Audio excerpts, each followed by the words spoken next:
Not far from ours, there's a world that exists, one that is not just teeming with the gift of life, but also just as laden with misery. In fact, where this world lies, it is more violent than it is nurture, and it encompasses a vast variety of volatile villains and vengeance vanguards who violate the bare veneer of a soul, and they leave despair in its place. Now I know what you're thinking. This is simply an alternate universe. But no. In fact, this world exists within the same realm that we call our home. The difference being, there's a barrier between our world and where our stories take place that is one which, for whomever's desire, is impenetrable. Although it may be unforeseen, its forces are not unfelt. Let me take you on a vigorous journey through all things immaterial, one that requires a mind of reason and logic, one that even requires wit. One must be sharp, one must stay wary. Why? Because our stories take place in the world beyond.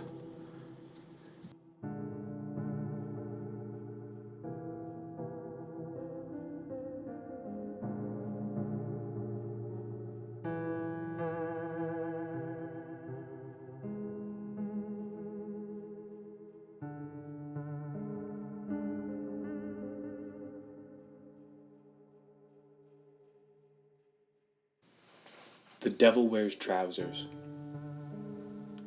Many children and adults worldwide know the story of this thing, this life force of truly unknown origin. However, the version they know is completely wrong. You see, no, he is not a puppet, nor is he a real boy. He is simply a monster. And all of those who spread his tale without knowing the bleak reality behind it, well, they are simply pouring gasoline on an oil fire. Where is the evidence of this? Well, did you think fires were analogies? The flames roared with ethereal glow, each singular probing arm with scarlet plumes of heat in its purest, most natural form, wailed and wriggled along the forest floor. Each moment that passed was chaos.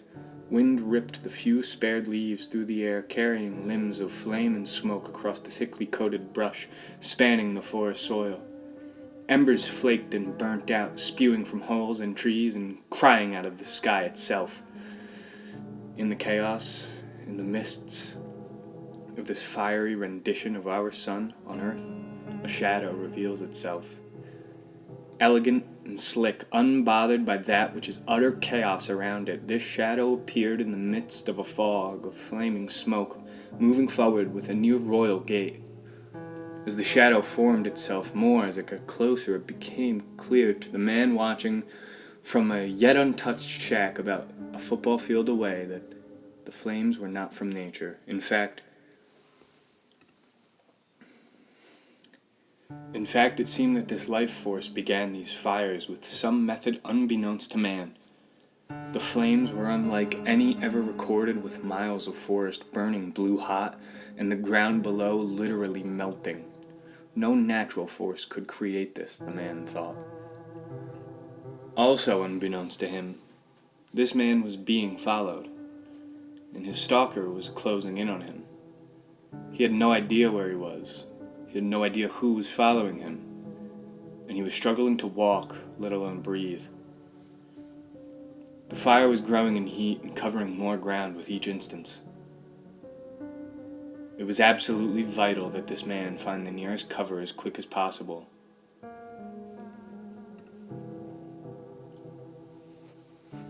This was moments ago, and it is how the man stumbled upon a cabin, somehow not yet burned away into nothing. Broken windows, charred walls that once stood with impunity against the force of nature. He hustled in, edging out the true terror engulfing his consciousness by cowering in the corner of a dirty, cold, run-down cabin in the woods. With a fire so damn hot, how in the hell could it be cold in here?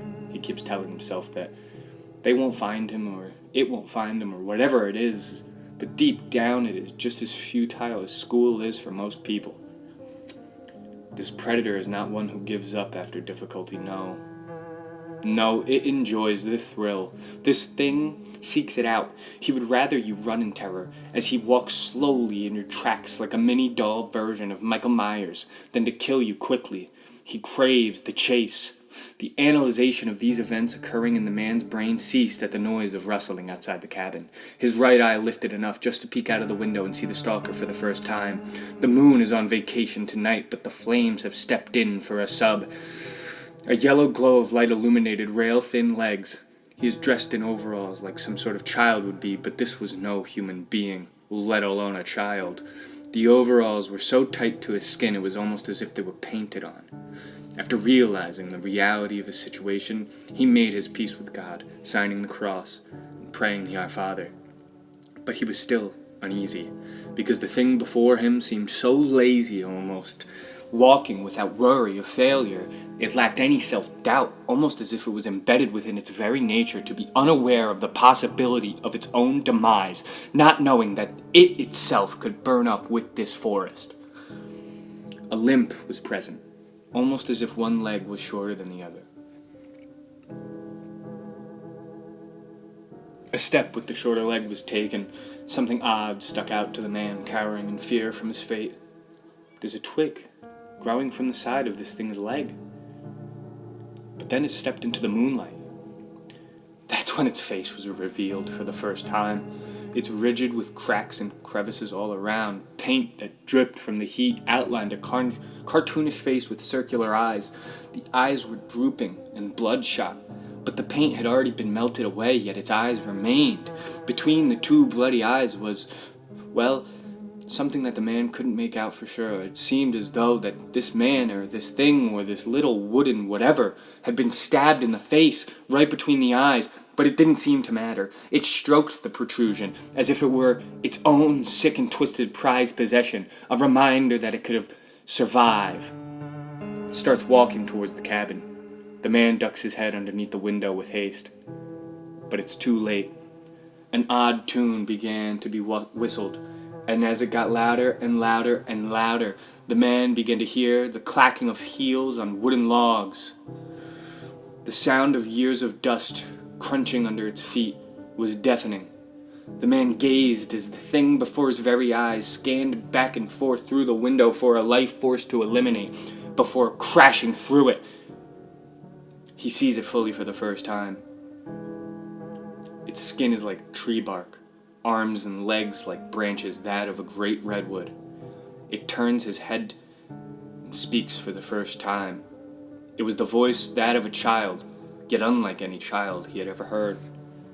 After a long pause and a whipping of the head to the area in my cabin, this thing pointed its pointer claw high in the air. It began to giggle with a demonic mix of anguish and pain mixed into the chuckles. It walked almost in stop motion as the flickering of flames created an ambiance of shuddering yellow-orange filter over the room.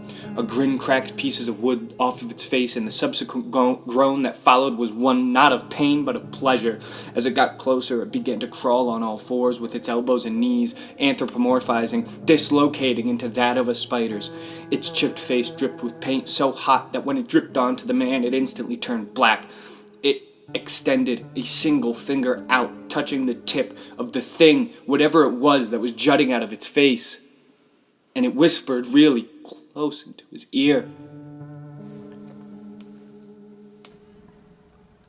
I'm a real boy. I swear I can show you.